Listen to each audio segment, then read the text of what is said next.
Technical difficulties already. How do you like that? I'm gonna take my hair down. This thing is heavy and it's bothering my head. Hello. How is everybody tonight? I'm doing a late unannounced stream because I have stuff coming up the next couple of days. Oh, the fun of it all. So I figured knock one out. Totally unplanned. I was talking to my best friend, my homegirl. Got some issues going on, so need to talk to somebody. So how you doing, you people? I love you all. Have you noticed that the School of Thought theme is fading into the back scene one step at a time? I am currently making a new intro, and I paid way too much money for assistance on this one. Now let's see if I can figure out how to edit it all together. Wish me luck. Give me a prayer. Rattle your prayer beads or something for me, because it's kind of a challenge trying to do everything for yourself, and you're kind of inept. So here we go. We got P. Fletch, and we've got Armani, my homeboy. Spittle, one of the best mods here. So is P. Fletch. Jeff, you gave me $5 last night. Thank you, sir. You were much appreciative. Okay. Mwah. This man is a gentleman. Everyone take notes. Everyone take notes. And then I can't scroll up. Hold on one second as I fix something. Okay, there we go. Holy crap, all my settings were completely different. All right, so we're going to look tonight. Sersha, Sean, spin. Well, maybe Toasty will come in. Maybe not. Okay. So we're going to look today at Manosphere. Now, I'm looking up some research, and this is going to be, we're going to do, everything I'm doing is going to have more than one segment. Are you guys ready for that? Because I really think sometimes things need more than one thing addressed. So, and I think it's better content that way, personally. But reports are coming out that as people get involved in these occults, online spaces, the tribalism in these online spaces, it ruins relationships. Not just, maybe your work environment, like when things get too apparent on social media, it can have negative ramifications at the workplace. But then you're talking about your home life, whether it's with your parents, if you're younger as children, you get involved in certain things. And the next thing you know, you're being rude and disrespectful and your parents want to murder you. And then there's, the whole relationships. So as women get too involved in feminism, well, what does that do? It has negative ramifications with their relationships. God, I got to get a hold of Bad Gemini, because I could hear his voice right now. Miss Nova, you just fix that attitude of yours.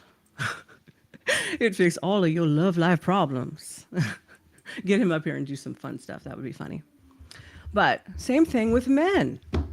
Boys, gentlemen.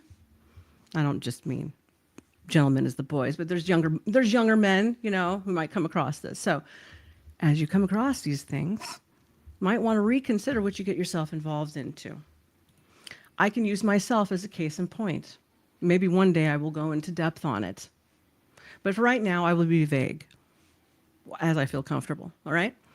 And I will let you know that some of these things that we're talking about have very much personally and negatively influenced my own personal life.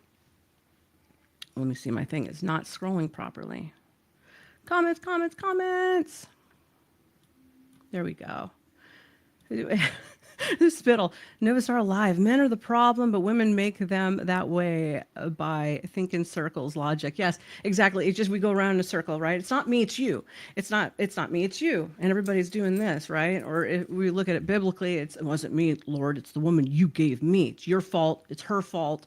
I had nothing to do with it. It's the same bullshit. It's just a different day, right? And bullshit and people pointing fingers, never taking self-accountability. It's like what?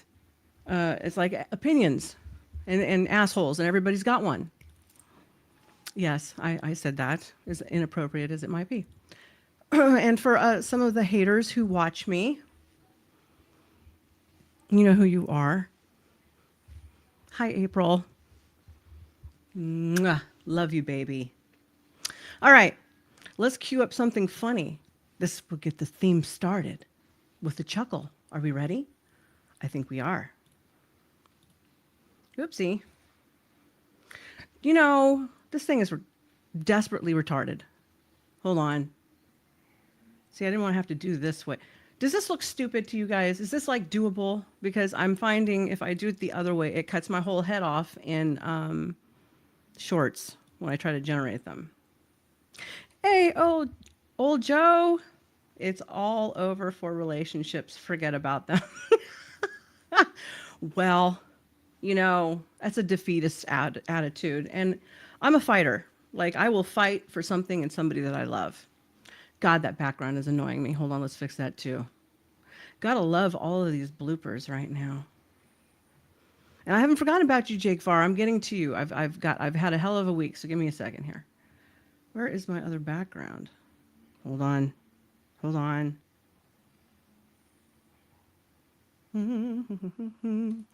There we go. Less annoying. Only fighters win. That's right. You know, my uncle, he was a bastard, but my uncle was a football player. He was supposed to go into the Bears, and then he blew out his knee. And he was not tall, by the way, but he was fast. He was so fast. And he told me one day, when it came to certain things in life, he said, you know, Star, only the quitters are the losers.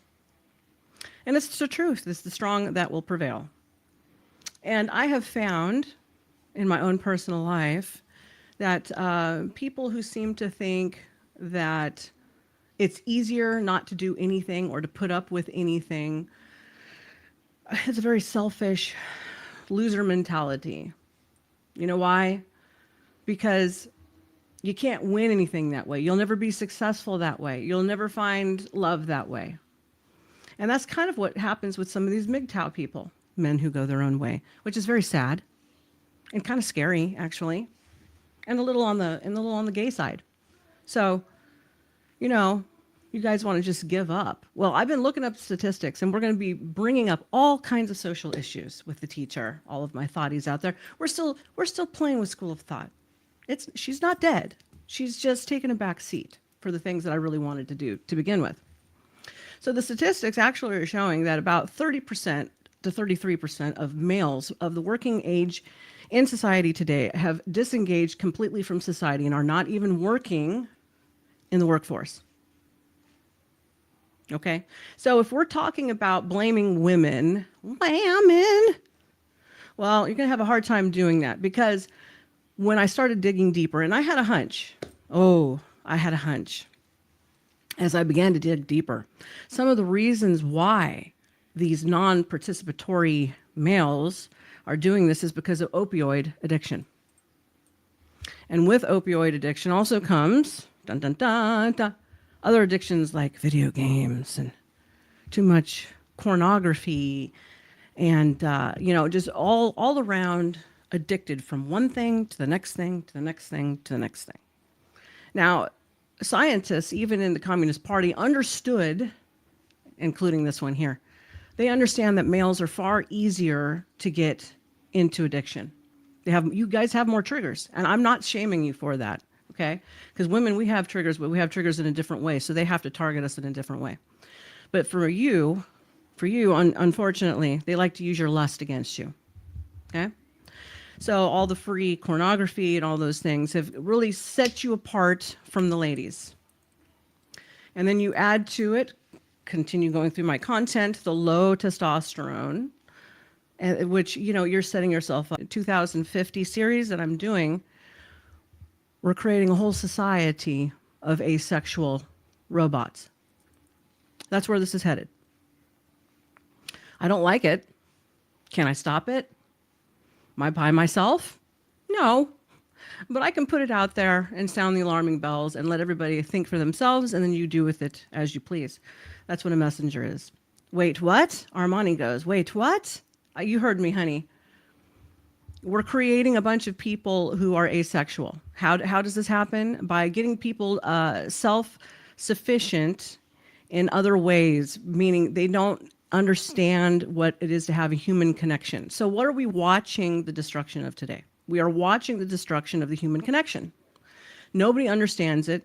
Some of the newer generations. I'm the last of the Mohicans. Spittle's the last of the Mohicans. Anybody who is about 40, you've got the Gen Xers and then you've got the millennials. So the older millennials, like us, that's what I'm talking about. So those are the last of the Mohicans. And I wouldn't even say those are the most healthy ones either, because we started to experience it.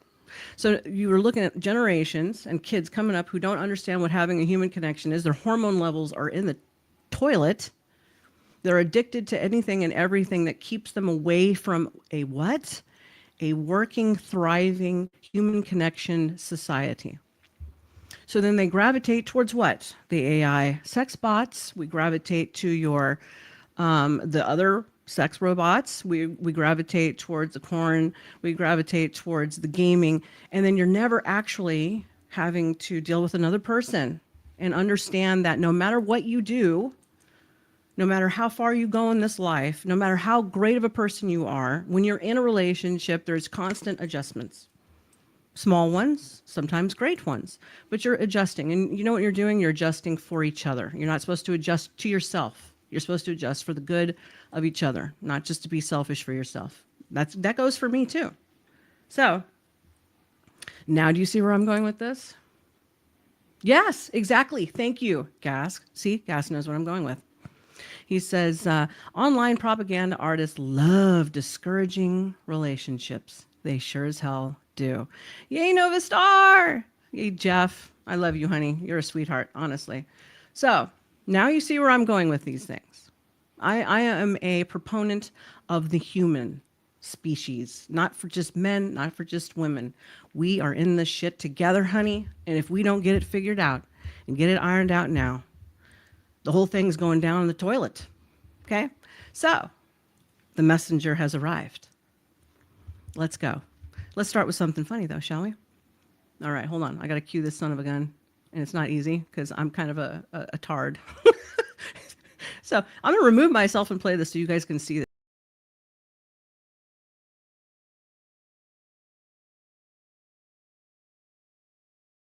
Hold on. It's not even doing this. Full screen layout. No, you stupid thing.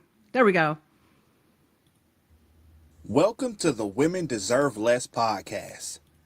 I'm here with 6 OF models in their 30s that read at a second grade level that will never be loved because they are all whores. I work in finance. Don't talk over me! Damn! Don't talk over me! Please stop talking over me! Jesus! I need all the attention. Stop! Do it again. Better.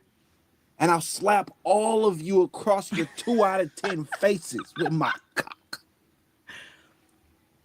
That's what's wrong with the Western woman and the radical left, chat. Women think they should speak. How about nobody speak unless they're a man? Thank you. So we're here to debate women about topics they know nothing about. So when I ask them questions about things they have no knowledge of, it makes them look dumb. So my first question to you ladies, how many craters were on the moon in 800 BC? What? Dumbass bitches! Dumb ass dummies! Oh my God. This is the bar, man. This is the bar. This is why. This is why it is 100 degrees in Arizona year round. So stupid. Because women are fucking brainless, pathetic morons these days. God! How do you like that hair? That's some good hair, isn't it? All they care about is money, Miami, Love Island, and cheating. Do any of you airheads have anything to say with some substance that's completely male-centered? Any of you? I think that women are pretty terrible. Exactly! Thank you! It's rare to find a woman that makes sense nowadays.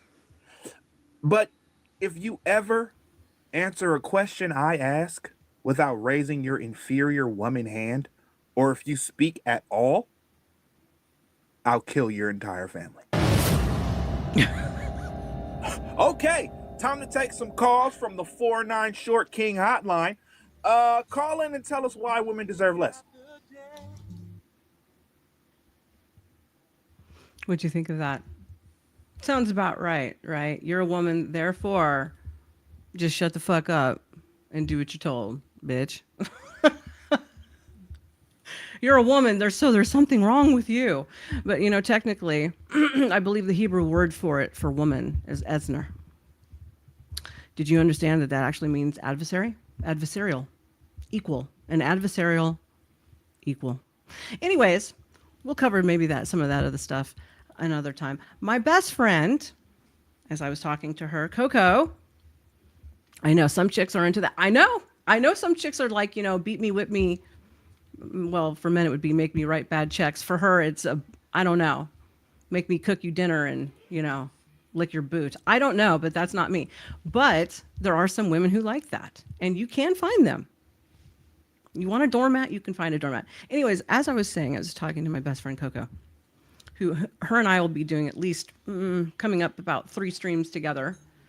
We're going to be talking about some of these subjects. One of them will be romance is dead, which ties into all of these themes.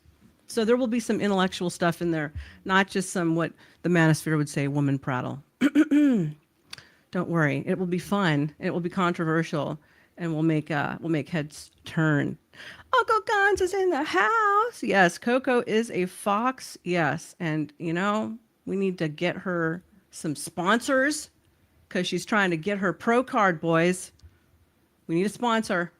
So if anybody knows anyone who needs a fitness model and they want to sponsor somebody, hit me up and I will pass your information along. You got to be legit, and I might screen you first.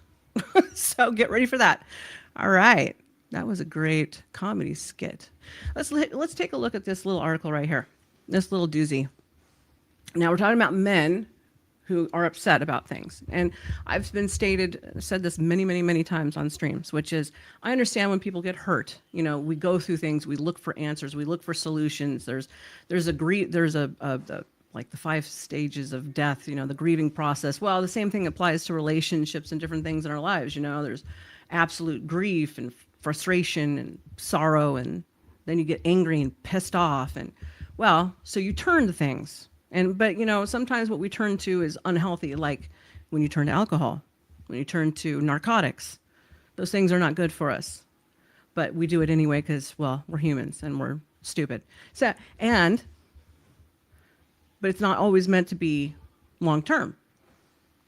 Now let's take a look at it. Angry and lonely after my marriage ended, I came dangerously close to embracing the manosphere, Mitch Brown. After my separation, my world became tiny, and my dependence on the online world grew. The internet told me women were to blame. Has anybody been noticing this theme? And it's absolutely absurd. And I started to believe it. Yes. Like the Andrew Wilson crew of the Cuckables and Jake Varr and all the rest of them. In 2024, after the breakdown of my marriage, I came dangerously close to falling down the manosphere pipeline.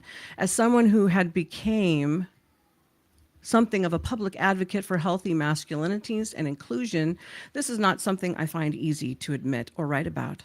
I struggle to reconcile that version of myself as recent as 2 years ago with the man I am today and the values I so strongly believe in. But I also believe it's important that we tell these stories both to examine how men can find their way into these spaces and how they can find their way out. The term manosphere might seem like a bit of a buzzword, a fringe ideology that exists in dark corners of the internet. We need to recognize that it is far more widespread than that. A 2022 survey by the Man Cave found that a quarter of young Australian men saw Andrew Tate as a role model. and 36 found him relatable. Subsequent studies have found that the movement is on the rise, both here and overseas. Louis Theroux' recent documentary, Inside the Manosphere, brought the conversation into the mainstream. The documentary explored the online ecosystem of the manosphere, influencers, and content creators, men who create content about a range of topics from dating, health, fitness, through to self-improvement. Nothing's wrong with self-improvement. Not at all. Financial success. Much of the film focused on the business model of those creators. Once they were building and following, they monetized their content by selling courses or membership to their followers. And otherwise, we have a bunch of shiesty motherfuckers who are capitalizing on your grief, your inability, and your shortcomings or your mental instabilities. So, in my case, I was not tempted to buy a course or sign up to a coaching program. My understanding of the manosphere, or the thing that links its various forms and subcultures, is the underlying belief that feminism is to blame for men's suffering. And that is the mantra. Now, I am not going to say that feminism hasn't contributed, but then again, so has the total leave no child behind. That's not been a positive, because you have a bunch of illiterate children and children who can't navigate, but yet they pass them through school because the system wants the money and they want the stats, and they don't give a shit. They don't care if your kid can read. They don't care if your kid can spell or add or subtract or know anything about the world other than, he, she, him, her bullshit. How did I get there? I've described, oh wait, here we go. Sorry. Whoopsie. I've described myself as a feminist most of my life. Wait. Yeah. For most of my life, and I have also been a professional people pleaser. Yes, I'm guilty of that. I was someone who felt they had always played by the rules, put others first, and worn what I now understand was a mask to get people to like me. This played out for me in football, in work after football, and in my relationships and in my marriage. In retrospect, I realized I had very few opinions or beliefs of my own, and where I certainly didn't voice them. I don't have that problem. Sir, that outfit is horrific, and I thought that was his underwear at first. The ending of my marriage shattered all of that, and there was so much that I got wrong at the time, and so much I regret. Things I'm grateful I have been able to work through, and still am. Let me pull this over here because it's making my head cockeyed over there. There we go. A little better.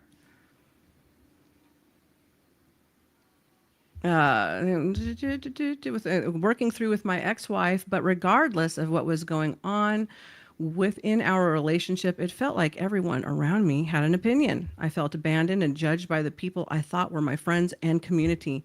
I felt like a loser and a failure, and I started to believe that I was a shit dad. Well, that's not good, sir. I'm not sure I ever been so vulnerable or lonely in my life. Now, hey, you. Hi, El Perro. Leave No Child Behind had very intellectually behind in the claims of behavioral issues, in my opinion. Yep. Yeah. That's definitely part of it. You know what? There's no music going, is there? Oopsie. Let me fix that. Let me make that not so loud, too. Is that too loud? Because I can't tell on my side. Let me know if it's too loud or too low. The feeling of abandonment is my strongest memory from that time. My world became tiny, and that's where my dependence on the online world grew. None of the content I was consuming was overtly harmful. I was looking for dating advice or tips for the gym. I understand now that it was the subtle thread of misogyny that wove its way through the content fed to me by the algorithm.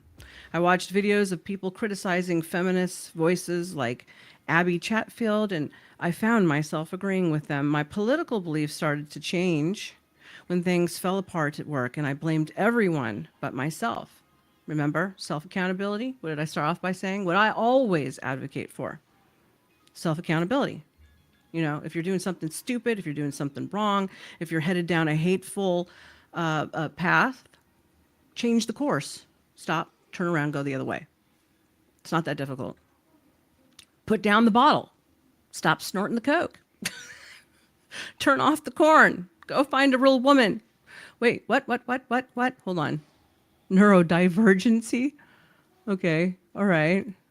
It's good on the side. Thank you, P. Fletch. You did? Oh, where's my phone? Hold on, let me see. I don't ever get an announcement. Let me see. Hold on, Jeff, 1 second.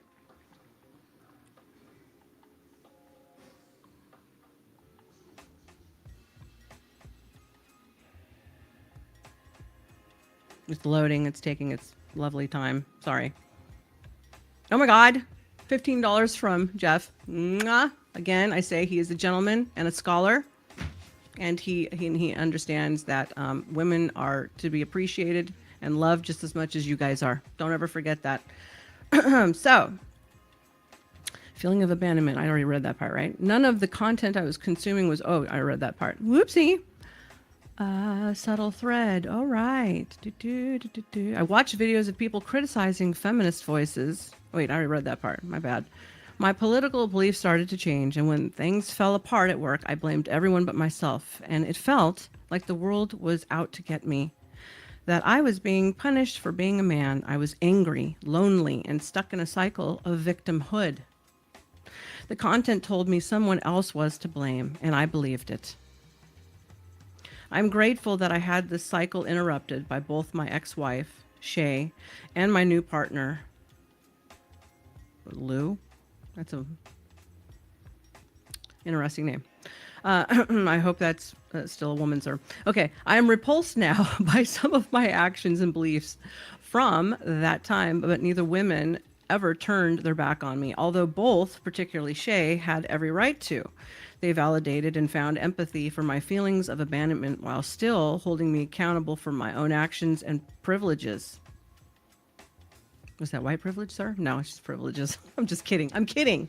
Eventually, they created space for me to break down the mask I had worn for so long, to wade through the anger and the frustration, and to be honest for the first time about who I was and how I felt about things.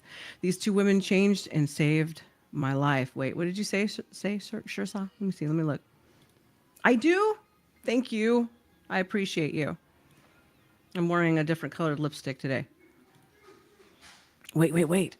How did he start blaming other people? Because he said he was hurt and lost, and he was angry at the world. That's what he said. So what is the main theme that they say in the Manosphere is that they are angry at the world, that they feel that society has turned their backs on them. However, what they don't talk about is what I started off saying, which is I've been doing the research, and we will be doing a whole presentation on that, which is up to 33% of the male working population is not looking or even having any type of a job. They're not participating in society. And it's coming down to opioids. Addiction issues, which keeps you in a pattern and a loop, like this man is talking about. Keeps you in the revolving door where you can't break out of it until you're ready to change. Meanwhile, life and time in society is passing you by, and you feel like you're being not seen and you're not being heard. But the point is that you have to stop and make yourself get into society, or you won't break out of the vicious cycle. You have to stop your isolation, gentlemen, boys. If you're turning into this, you have to stop the isolation and force yourself. I had to do it. I haven't always been perfect. And like I said, when I started this, I said, maybe one of these days I will start telling some of my own personal stories, but my life is somewhat intertwined into some of this crap and the negative influences that it has in relationships. Okay, Mom. That's right, baby. It seems as though many of the gentlemen want mommies as opposed to wives. So, if you want a mommy, hi. He says, I have an issue with it being solely the drugs, but that's a different stream. Yes, you're absolutely correct. Jeff, everyone wants to be a barber, tattoo artist, singer, dancer, and ghetto superstars. Yeah, you're right. Nobody wants to take the harder path. They want, some people are not going to like me for saying this, but I've met several men males, I should say, who want to be treated like females. They don't want to do anything hard. They just want to find somebody to help take care of them and then take the easiest path of least resistance. And some of those are kind of gold diggers. I've had at least 2 of them. As a woman, I've had 2 male gold diggers, okay? So there we go. The stats are that some of the reasons why the males are departing from, doing that is because of drug addiction. And we want to say that you have issues with it. I can kind of agree with that. But if I take a look at some of the gentlemen that I have been associated with, not dating or any of that stuff, they were all hooked on drugs and alcohol. Every single one of them. And pornography. All of them. And gaming. All of them. Addicted to their phones 24/7. Do you know what it's like to have a brain and then sit across from somebody at a dinner table and you're out having dinner and they're on their phone the whole damn time? It made me want to take the damn thing and shove it in their glass of water. Hey, B. Nice to see you, baby. We're like I said, we are grooming a bunch of, they have no critical thinking skills. They have no reasoning skills, no discipline. And they have no respect. And many of them are turning out to be asexual. And that's what society is trying to do. I'm going to read one more part of the paragraph, and then we're going to move on to some informative videos instead. I see the danger of these online voices. Wait. This experience ultimately paved the way for me to be able to come out and share my sexuality with the world. In late of 2025. I think I was right about that name. That's whatever, though. But for more than that, it brought a sense of peace and self-acceptance that I had never felt before, which does kind of tie into the manosphere, by the way. I'm a little more devious than what you think. I see the danger of these online voices for young men, and I understand, that the lure of victimhood, the attraction of blaming external forces for your own suffering. But it's not real. There is a quote attributed to film producer Franklin Leonard: when you're accustomed to privilege, equality feels like oppression, and it's not. I understand that for a lot of men who perhaps don't feel particularly privileged beyond the fact of their gender, this can be a difficult idea to understand. Rather than shaming these men, we need to sit alongside them and understand their pains and their frustrations and guide them to take accountability for their own lives and their own happiness and impact on others around them. Once again, be the guide, be the captain of your own ship and of your own destiny. Gentlemen, get that testosterone up, baby, and rock it. I have been lucky to have had 2 women who did this for me. It is so often women and gender diverse people doing this work, the groups most likely to be harmed by men's behavior. As a man and a father, I believe it is now my responsibility to model this for the men and the boys in my life. And this starts with the conversations, as shameful and uncomfortable as they can be, about how men can end up in these spaces in the first place and how they can get out.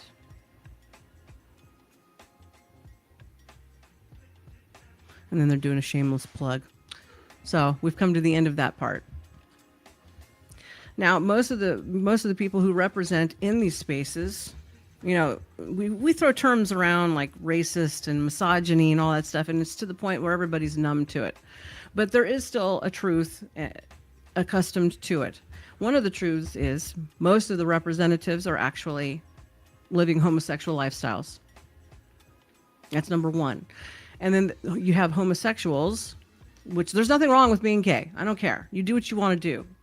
Rock out with, I can't say that online. So, but go ahead, get down with your bad self. But when you want to be that way, and then you want to try to direct straight men, and then you want to coerce these men into giving you their money, and then to turn their backs on all of the women in their lives, and then point the finger at all of the women's species so you can attain their attention and their money like a woman unto yourself. That's because you are in competition with women for the straight men. And I have been around long enough and in different spaces long enough, coming from, say, theater and stuff like that, that background, that most of those will pony up to women to also get to the straight boys, which is true. Unfortunately, it's kind of, it's duplicitous and it's dubious, but shit happens. It's no different than dudes trying to get into women's pants, right? And they don't really love them. They don't want them. And they just want to see how far they can get with them. And then once they got whatever they want, for as long as they want it, they take off and go. Well, now take that same mentality that the men do with the women, and then they do it to themselves with the other men. And some of the biggest prizes is to be a gay man and turn a straight man gay. They brag about it all the time. And another statistic that they want to push in these spaces is that lesbians and other females commit more domestic violence. I'll tell you exactly the reason why. Because women will report violence. Men don't. Men deal with each other in blows. You know how many times I have been in circles where gay coupled men are constantly getting into big ass fucking fights? Catty ones. Broken noses, blood. Oh, it's all the time. They don't report that shit. So the next time somebody tells you that lesbian couples have more domestic violence, they're bullshitting you. Isn't that interesting, the propaganda? Yes, that's how it works. All right, so let's cue up the next video. Oops, I didn't mean to get that far ahead in that video. I didn't realize it was playing. I wonder if I still have that clip in here, huh? I'm going to look really quick before I play this sucker. No, actually, I'm going to play this and I'm going to look for this clip while we do that. Family lawyers are now seeing a wave of divorces caused by red pill content. According to a CBC report, men are bringing red pill ideas into their marriages by demanding obedience and treating their wives like subordinates. A Canadian family lawyer says he's seeing a trend of men getting sucked into misogynistic ideals and the marriage starts to unravel. I was a person that used to be in the red pill community. I was a person that used to be in this alpha male space, and let me tell you, it destroys you. Hello, my dears. Not too long ago, I made a video about middle-aged women who had discussed their experiences and how they felt that their feminist views, or the feminist views that they had in their youth, or at least their interpretation of those beliefs and views, had negatively impacted them when it came to their love life as well as their aspirations to have families. Today we are visiting the other side of that coin, which is the manosphere, or the red pill. Today we're going to be looking at a few stories of some men who chose to be very candid online about the ways in which they found the red pill or the manosphere.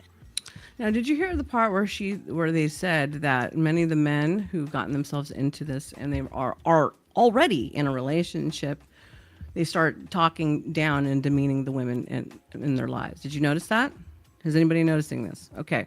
Well, guess what? I'm one of them. Controlling, talking down to you, name calling, gaslighting to the nth degree. And sometimes violence. So, when somebody wants to tell me, oh, this is the way, walk ye in it, I say, really? Kiss my ass. You don't know what you're talking about. Now, I have a clip here, and I can't remember if this is the correct one. So we are going to look at it just to make sure, because I can't remember. I haven't played it in a while. Shout out to Self-Made, what the dude says. Keep up the good work, old friend. Shout out to Self-Made. Of course, always, bro. That's a day one right there. A true day one, bro. That actually, this is like the model. Self-Made and Base God. Shout out to the both of y'all. Y'all are the models of what you want to be, like moderator-wise, right? That's not it. Damn it. I had one of Myron Gaines holding flags and participating in the gay march parades. Okay. So, next time we hear women ain't shit, don't do this, don't do that, hang out with your bros. Well, just remember, good old Mom Star, NovaStar just told you, they're trying to get in your pants, boys. And it's going to end up here. Take this, have this beer. Let's chum around. Let's watch the game. And the next thing you know, you start wrestling. And then after they get you wrestling, they're grabbing other things. Are you ready for that one? I mean, if that's what you're into, go for it. But I'm just warning you. If you're not, then you're not. All right, let's keep going. negatively impacted them in their love lives, or negatively impacted the way that they interacted with women in their personal love lives, and just kind of having a look to see how the other side are also finding issues, because why not have some balance, you know? So the first post comes from this fella who wrote, "How the red pill ruined the best relationship I ever had." Lawrence, thank you. I don't bullshit. I spent a lot of time, unfortunately, in Hollywood, okay? I have seen a thing or two. He says, Nova, I am gay, and I found that to be true also. See, thank you, sir. Thank you. And thank you for being here. Post-mortem. This is hard to write, but I must find closure, clarity, and perhaps help someone else. A few months ago, I was dating a woman who, by all metrics, should have been the one. Jeff says gay men about 26 to 44% experience lifetime IPV compared to 29% of heterosexual men. And those are the ones who are reporting it because men don't like to get caught up with the police. I don't blame them. They are a drag. Okay. And I also know that men don't like to deal with paperwork. They really don't. You'll walk into their houses and many of them will have piles and piles and piles of paperwork unattended to in mail.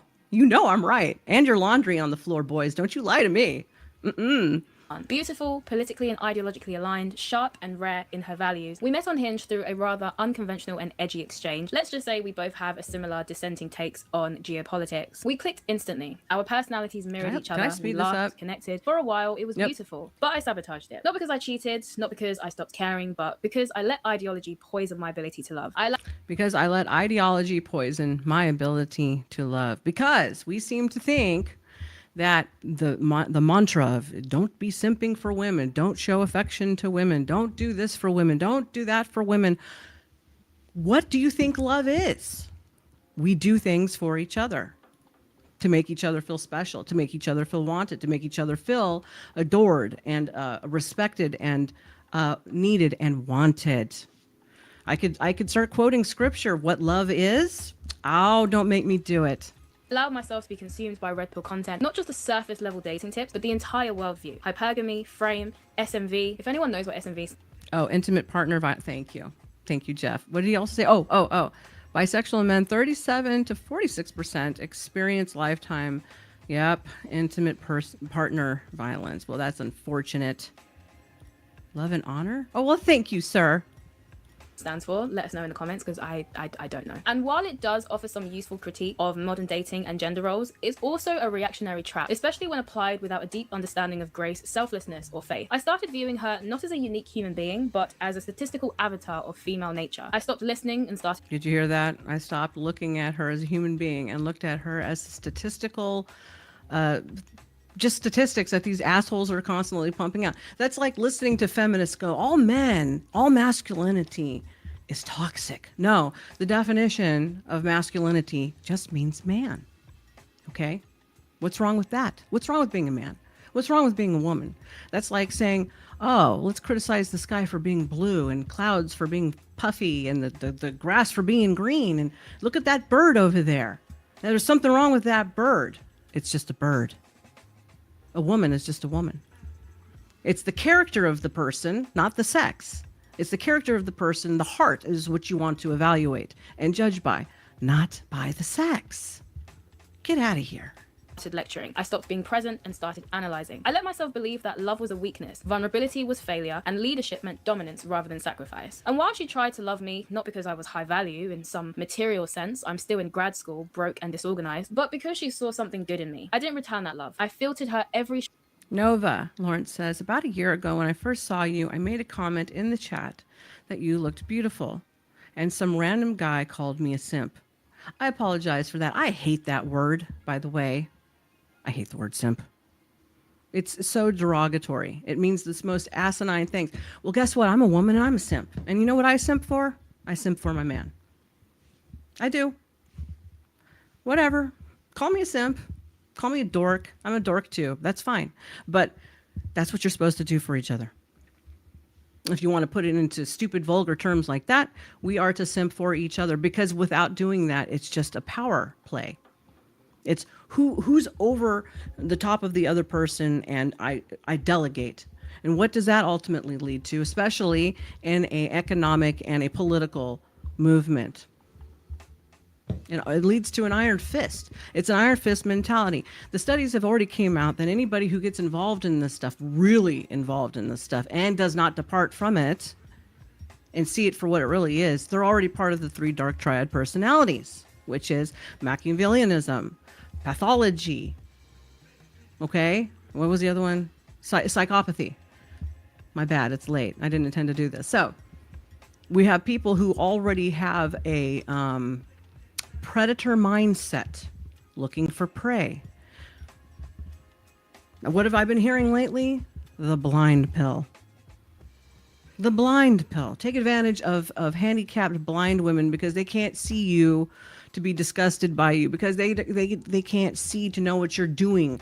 They even said, hey, they'll take their money too.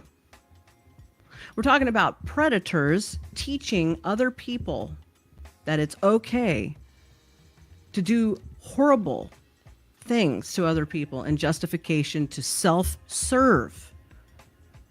What can you get from somebody else mentality? Well, therefore, you shouldn't be in a relationship anyway, because you're not in it for being in a relationship. You're in it to dominate and to extrapolate resources unto yourself.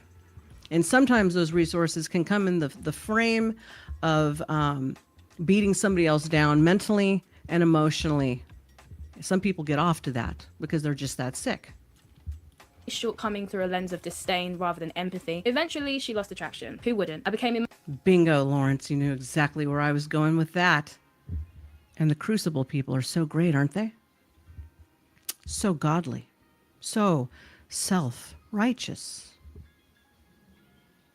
Yes. The very reason that Adam and Eve made their own clothes and went to cover themselves was their version of self-righteousness, because they no longer had the covering. So they had to make their own. Never thought about that, I bet. emotionally unavailable, critical, and dogmatic. She told me I was too much, that she felt smothered, and when she pulled back, I panicked, chased, and texted too much, and desperation never works. I wrote her a heartfelt letter owning up to everything. She said, quote, "That's sweet, baby cakes." That was her way of saying goodbye. Later, she admitted that she just didn't feel the same anymore. She said she cared for me, didn't want to hurt me, but it was done. Red Pill logic told me she was just being hypergamous, chasing the next guy. But the truth, she was patient, tolerant, and communicative, and I destroyed the emotional intimacy that made her want to. I didn't realize that this video was reading the very clip that I was reading that article to you guys. That's hilarious. B Scribe says they want to shame men for liking women. Exactly, because men are trying to accumulate men unto themselves. Not just for their resources, but for sex. So buyer beware, boys. Know who the real enemy is. It's not the girl. It's not me. It's not the woman down the street, and it's certainly not a vagina. Okay? We were made this way to fit each other, okay? It's okay. It's okay to like women and girls. It's okay to like the boys. Go have fun, all right? And then Marte said, I think the blind pill stuff, yes, you know exactly where it's going with it. He says, no, but did you hear about Glenn wanting to fight Speakeasy? Absolutely, I certainly did, and I said we should all get into the betting pool. And my betting pool would be the fight would never even get started. I don't think it's ever going to happen. Because Easy is he's like my size. So good luck to him. The Bible presents love and marriage as a sacred lifelong bond designed by God to reflect unity, mutual respect, and Christ's sacrificial love. Mwah! Bravo to you. You get it. You get where I'm going with it. Spittle said something up here. Where did it go? You may not be able to give all you want, but you better, at minimum, provide what is needed to keep the relationship together. That's correct. Absolutely. The bare minimum. Sometimes it's not more than just a little bit of quality time, a little bit of affection, some kind words, sometimes dealing with issues with each other, like what's going on with the kids and stuff like that. Because if you don't connect, you're going to drift apart. And then once you start really drifting apart, well, the whole foundation starts coming apart. And the mother and the father, the husband and the wife, they are the foundation. I was criticized once by saying, well, a relationship is, a marriage, once children come in, it's all about the children. And I was like, really? Are you sure about that? because before the children were, the marriage was, the union was, and without the union, there is no stability for the children. So no, in actuality, it's about the marriage first, and then it's about the children. And we're not talking about the stupidity. Oh my God, you got to list every fucking thing. You know, got to make sure the kids are safe. Got to make sure the kids are fed. We're not talking about the obvious, okay? We're not talking about the obvious. The relationship between the husband and the wife needs to be intact. Otherwise, the children are going to suffer, period, because it'll be going like this, fighting and bickering and the whole 9 yards. People better start deprogramming themselves. Stop listening to all the stupid shit that's going on and start getting back into practical thinking. Unplug from these social medias and the people who are the influencers, which can even include me. But I'm here for a different reason. We're going to look at all kinds of things, you know, including criticizing the propaganda that they push on people to brainwash them, to create dysfunction. Oh, what did the thief come to do? He came to steal, to kill, and destroy. He said, but I have came that you might have life and have it more abundantly. Oh, yes. That's what he is. To destroy. Know who your enemy is. Stay. The red pill didn't ruin my relationship. I did, because I clung to theory instead of embracing love. I treated her like a projection. Mama Bear is right. Thank you, Bear. Because he's still really young. Welcome in. He still has a lot of time to course correct because he's at least self-aware enough to realize where he went wrong in this relationship. And so I can't imagine that it's going to harm him too much because he's going to have multiple opportunities to find someone new and to learn from the mistakes that he's made within this particular situation. But this is just one example of how some people just get way too invested and too deep into some of these ideologies to the point where it just ends up sabotaging their relationships with people, because rather than kind of being present in the moment and reacting to what's currently happening in that moment in time, they're trying to live their life through these ideological lenses, which sometimes aren't realistic and aren't really practical. Then there was also this video that was circulating where Myron Gaines from Fresh and Fit was confronted by one of his viewers who stated that they've watched his content, they followed some of the stuff that he was saying, but they actually found it to have been quite detrimental to them in terms of how they were treating women and how they were viewing women. And once they let go of those beliefs and they found God, they actually found that they had much healthier relationships with women and ended up getting married. So can I ask a quick synopsis of what you think the prescription is for society today for men? In a short version, what do you think they should do to be successful with women? I've talked about this. I think guys have to have certain things in place, right, before they want to get into a long-term relationship. It's 5 things. So I would say, doesn't he look so friendly? Doesn't he look like a sweetheart? Like, yeah, of course, take absolute advice from a guy who isn't married, you know, can't keep a relationship, hires escorts and women to pretend to be in them, who prefers, you know, a ding-a-ling to a vagina, and all around believes in a very disastrous iron fist type of a faith. Yeah, let's totally take advice from that. Let's take advice from dysfunction. That's insanity. Say 100K per year, 6 figures a year, 6 months to 1 year of savings, be in good shape. He looks like an emoji. Have at least 50 partners, right? Sexual body count. No. All right, and then is that the last one? And then there's one more, but that's fine. You could go ahead and engage with what I've said so far. So the reason I asked that is I've watched almost every single podcast you ever did for about 1.5 years. So much so that I bought into a lot of the things that you said. And for about 2 years, it led me astray and significantly damaged my personal life, including relationships. How did it lead? For 2 years, and it led him astray. Oh, a dude confronting him. And then I'll read your comments. So just give me a second. You astray? Well, you told me to go sleep with a bunch of women and date multiple women at the same time, which I did. And it significantly damaged my life. And it wasn't until I actually turned around and started listening to Jesus Christ that I was saved. Woo! Good for you, baby. Now I'm happily married. Rock on. I have one child now with another one on the way, and I've never felt happier. But I felt just the way, if you're a Christian, just the way the Lord intended it. Do you see how that works? Believed the lie, the thief who came to destroy. You believed the lie, and it destroyed you.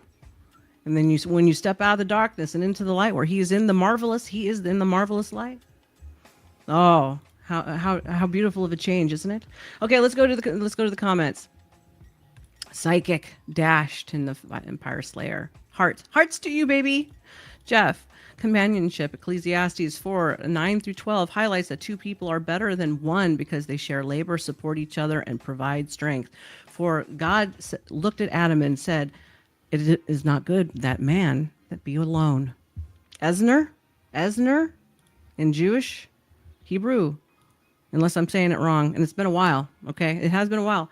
It means your equal and your adversary, your adversarial equal. It does not say helpmate in that manner. Okay, let's see what else. Ideologue are just retarded smart people without directions. Yep, absolutely. And then he looks like an emoji.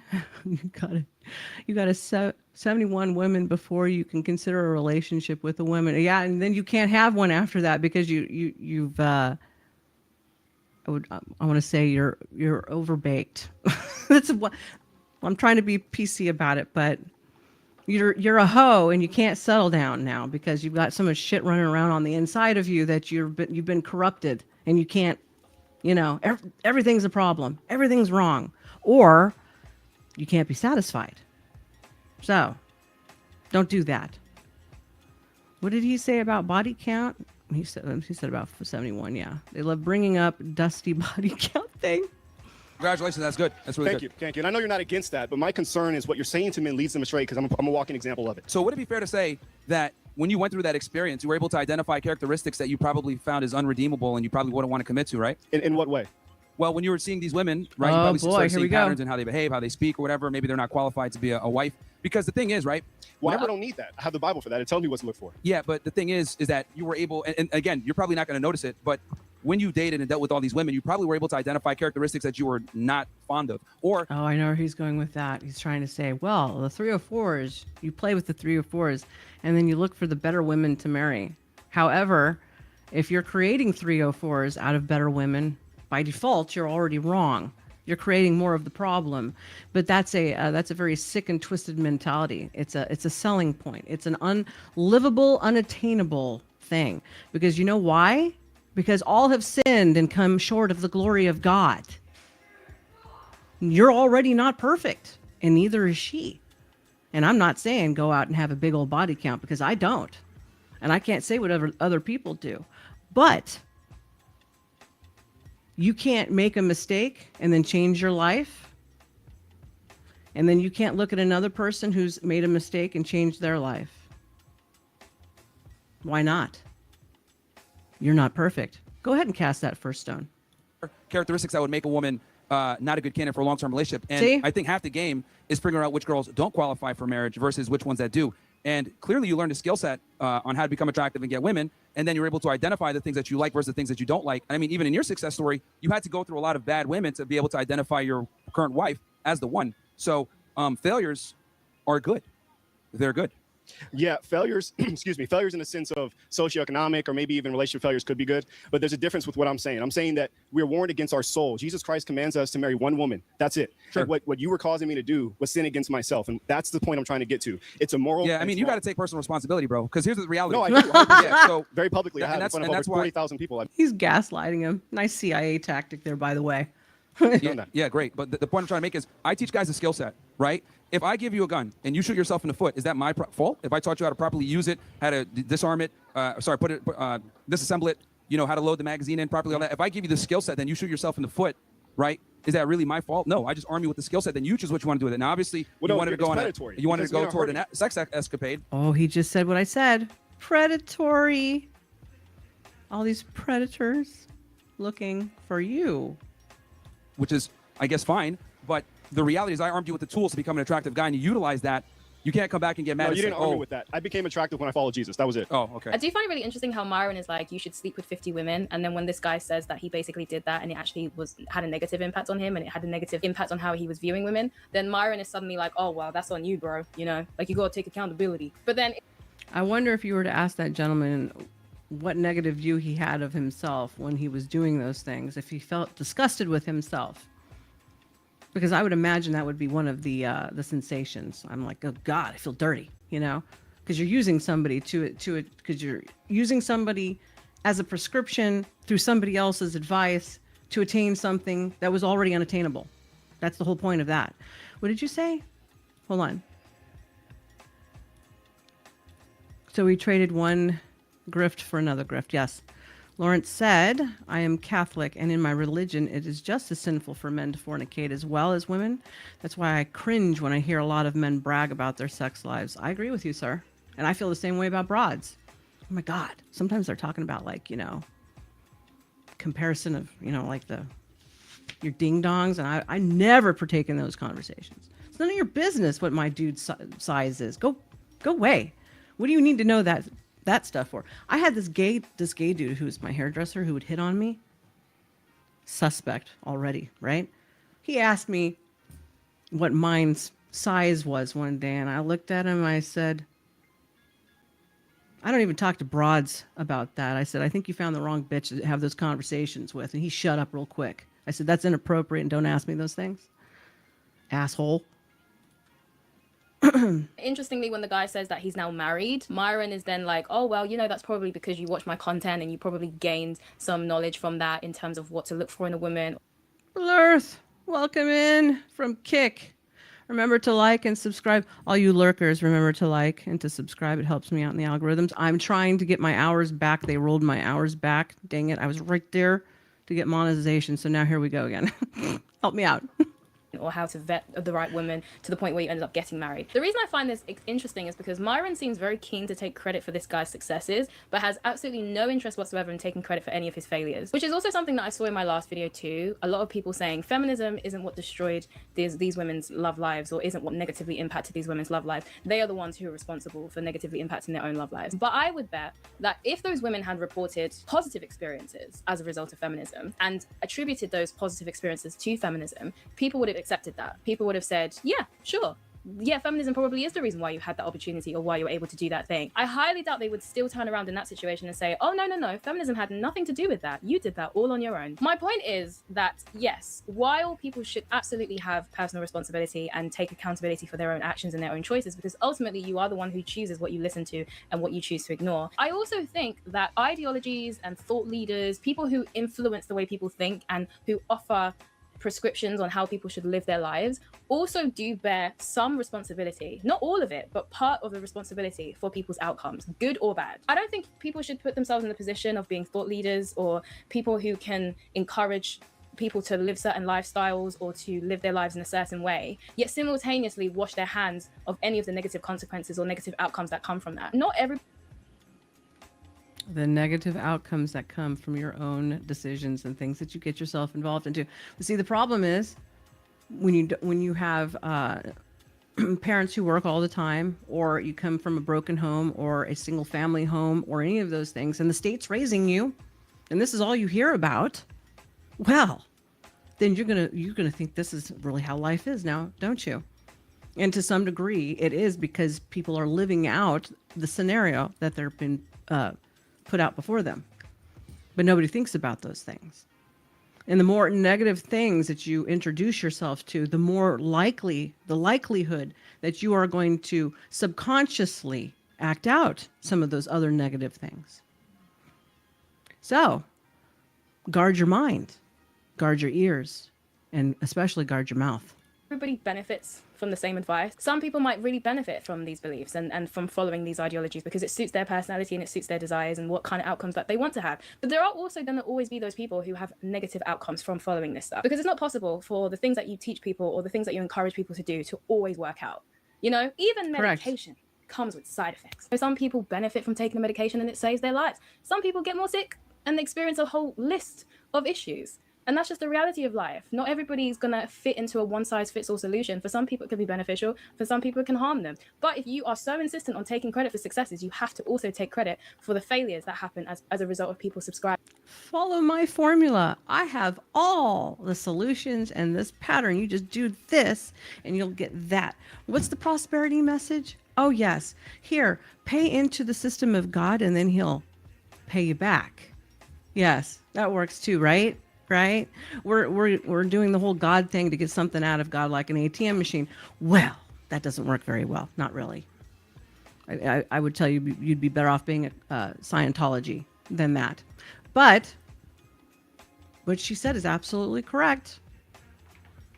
Got to take the failures along with your successes. And everybody comes from a different walk of life.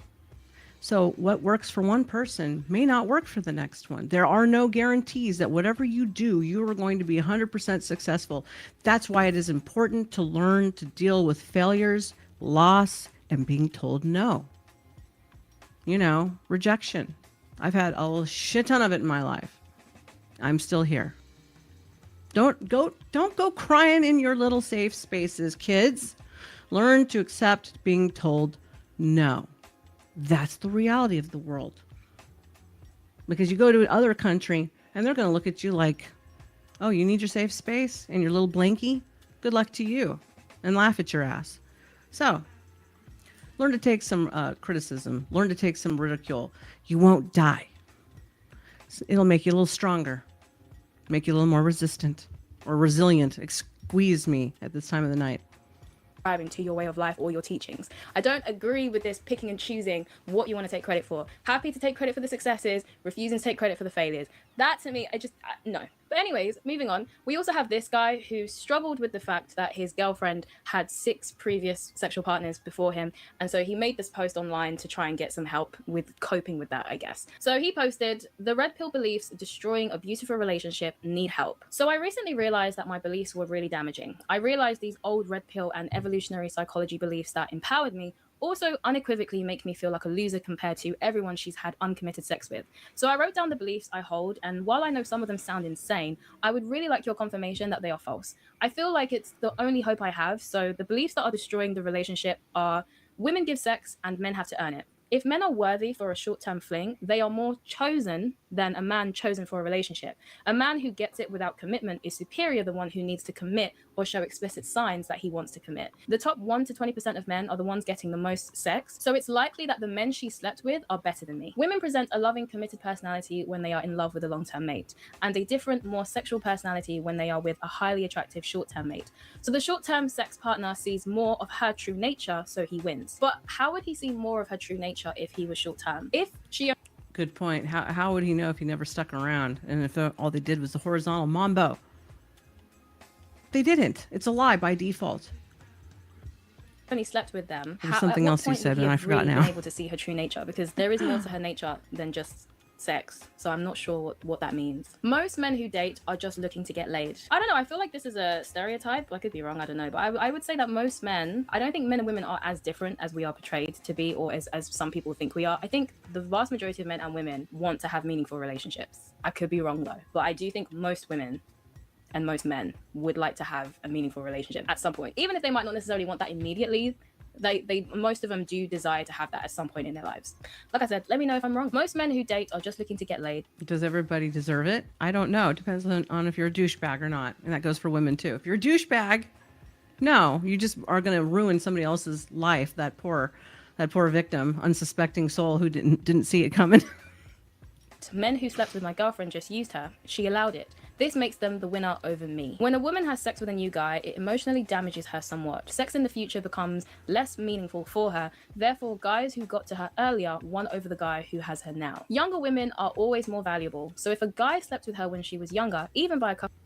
Why are these people telling other people how those people think and feel? Is anybody noticing this? I'm noticing. They are speaking for all of these women who they are calling a 304, that they're telling all these men to avoid, create them, but avoid them. Oh, the conundrum that is. And they're telling them how they think and how they feel and how they view the sexcapades.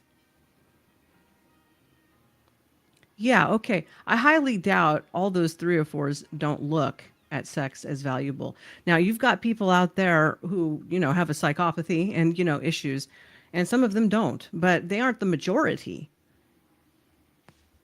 And the reality is, boys will take what you will give, girls. So if you're just going to give it, they're just going to take it, is what that is. Let's see. What did you guys say? Hold on. Lawrence said, Nova, both my parents were virgins when they got married and were both 21. They stayed married until my mother passed on 15 years ago. My father is 89. That is so cool. And the fact that he's 89. I hope all of his faculties are working and everything is good. Mine passed away at 83. All of his faculties were great. Mine sharp as a whip, dude. could still, like, when he would read a book, he would turn the page. We'd go to the library together, and he'd turn the page, and I was like, "What are you doing?" He's like, "I'm reading." I was like, "How?" He just turned the page, scan it, had perfect recall, and he was a preacher and a businessman on top of it.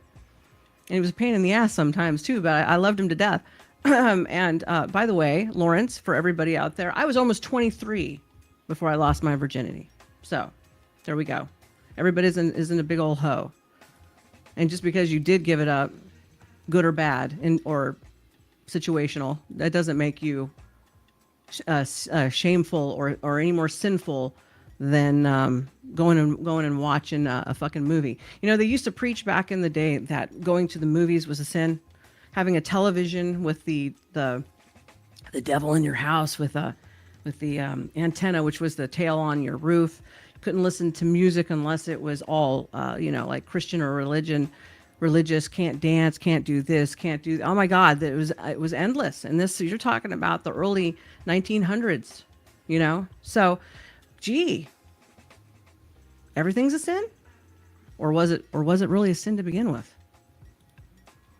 Now, I'm not saying be immoral, like some of these people would subscribe, because, well, that's not necessarily a good thing. But I'm not going to tell somebody how to live either. So mind your own damn business. Couple of years, he got something better than me than I will ever have. More masculine men, more social men, taller men are always more attractive than more sensitive, more introverted, average height men. These are Mwah. Where is Molano? I haven't seen you in a minute. Dating in 2026 has been ruined by social media because it's poisoned the organic essence of it. Damn straight. That's exactly what I've been talking about. Yes, you are so right, sir. I agree with you. Maybe one of these days you should hit me up and we can come up here and bitch about it together. I look gorgeous tonight. Thank you, honey. I appreciate you. And then what else did you guys say? What made you change the thought? Because the term thought, and it wasn't my idea to name the channel that. It was a group of men that I was hanging out with behind the scenes. I wanted to name it THOUGHT, and they're like, no, do THOT. And I didn't even know what it meant, and I had to look it up, and it was too late. And that word is getting censored in YouTube. So people can't see when I go into their chats. And so I started worrying that I would get pulled up into the algorithms. And then on top of it, I'm moving along into other directions. And so I want to make sure it's more up to par to where I want to go. Hello, female Joe Rogan. These are probably the same high/middle school jerks that have beat me my whole life. And they also beat me to my girlfriend's vagina. Well, that's a very vulgar way of putting it, but straight to the point, I guess. I don't know. I think this level of adherence to the manosphere or to red pill teachings is not normal. I don't know many people who'd be like, oh, because you were with my girlfriend 2 years ago, you got the most valuable version of her because I got to her when she was 2 years older. I've never heard anyone talking like that. Usually when I hear people within the red pill space talk about younger women being more valuable, they're comparing women who are like decades, like at least a decade apart. So they'll say things like, you know, women in their 20s are more valuable than women in their 30s or women in their 40s. I've not really heard anyone go as far as to say like, oh, a 22-year-old woman is drastically less valuable than a 20-year-old woman. Like I think that's a bit much. Women retroactively change their memories of their past to fit their current relationship. For instance, a past very... That's like reducing a man's worth down to the size of his genitals or his bank account or the type of car that he drives or, you know, how he dresses or doesn't dress, or quite frankly, even though you guys, not all of you guys, but you think being older doesn't affect you in the dating pool, but it kind of does. It kind of does. The average statistics is that most females prefer to date about within the first 5 years of being apart. Like when I was that age and I had, oh God, everybody and the twin brother was chasing after me, and all these old has-been musicians were trying to get into my pants. They were like flipping 25 years or more older than me. Like, no, I didn't even find most of them attractive. And honestly, sometimes older men intimidate really young girls. Like I went on a date with this one dude. Here, I'm going to give you a real story. He was a sound guy, and he was from Canada. He was 6'3", triple black belt. He was pretty cute. I'm not going to lie. I had just turned 21. He was 36. No, 37. I thought he was 34. I think he lied to me about his age. He was 37, but he told me he was 34. Okay. And as he was talking to me, I was like, and asking me questions, I was like, we don't have anything in common. I don't have as much life experience. There's hardly anything to talk about. I'm sure the sex would have been great. No, I did not sleep with him. I should have. I didn't. Regrets. Because I was still a virgin. So it was like, wow, you know. If I was going to lose it, I guess to that guy, it probably would have been better. But he probably had the herp or something, which is another thing I was paranoid about. You know how slutty musicians are. Give you the gift that keeps on giving. So I did not. Thank you. But the whole time I was going, this guy talks about himself a lot. And I don't have anything to talk about in the manner of which he is looking for. And so I was very intimidated. And so that was very short-lived. Would you say they sound like that guy that used to creep you out on QB passport flight? Yes, a little bit. Yeah. Mm-hmm. Hashtag, I am not a bank account. Hashtag, I am more than a bank account. Hashtag, I am more than material possessions. Right, Sir Shah? I agree, sir. Spittle Buggy and P. Fletcher having a right question. What? Huh? What? Because he wasn't asking the right questions. It even states asking the question isn't the same as asking the right question, hence no answers. I don't know what you guys are talking about, but you get down with your bad selves. Hollywood virgins or actual virgins at NovaStar. Don't embarrass me, Spittle. Hello, LGI Live. Well, damn, hopefully it gets better. Thank you. Y'all have a good time tonight. All right, cool. Oh, Spicoli. Good God, don't say his name too many times. It's like Beetlejuice. He's going to show up. He thought he was a ladies' man. I mean, the gift of gab can take you a long way with certain people. It doesn't always work with me because I've been around it for too long. So, whatever. Passionate relationship will be explained away as empty, unsatisfying. So the comparison you hear, even if it's very favorable, like you're the best romantic partner I've ever had, can't be trusted. I can imagine that it's probably extremely exhausting to be in a relationship with someone like this because you literally can't win. If you say positive things about them, then you're lying. Nothing that can't be trusted. But if you were to say like negative things, I'm sure that they would believe that to be true. So they're just constantly in like a bias feedback loop. There's nothing she can do or say that would disprove his internal philosophy because even when she tries to contradict what he thinks about himself, he can't trust that. But if she was to say something that would confirm it, he would probably believe it. So it's like, what can you really do? Sexual relationships are inherently adversarial. Women will bait a provider type by pretending to be more focused on long-term commitment, and the player male type will trick a woman into sleeping with him by doing the same. So I get a false version of my girlfriend, and she was only used by past men. Women are repulsed by weakness, so you should never show vulnerability or you will reduce your attractiveness. A woman's most valuable thing to give is sex. Not commitment, connection, time, love, but sex. So the sex those men got is more valuable than anything additional she... So I guess when they ask a woman, what does she bring to the table? She doesn't bring anything to the table because she's not worth anything but what's between her legs. So by default, your question is retarded. You're a dumbass for even... You've already answered the question to yourself.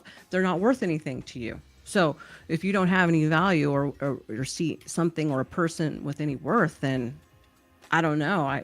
To me, you sound like you're toxic, but... What do I know? I'm just a woman. What did you say? Hold on. Let me see. Let me scroll.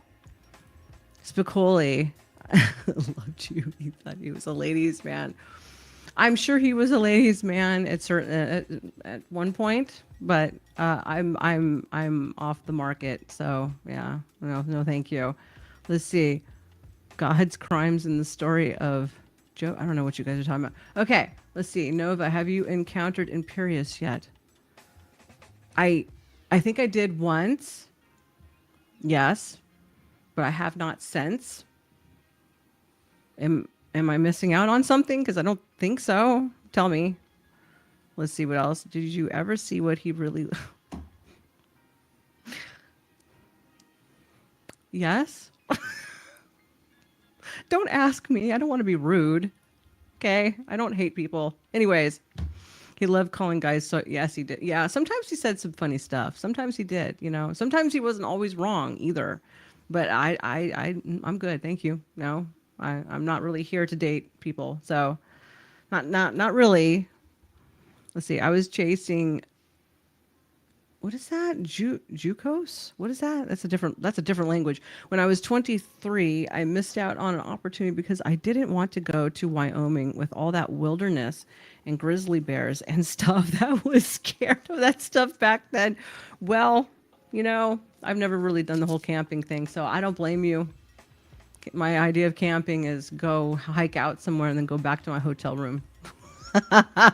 You know, there we go. With a flushing toilet, some toilet paper, and a shower, because I like to be uber clean.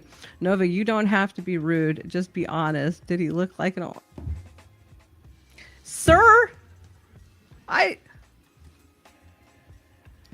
He wasn't a young man. Okay? He was not a young man.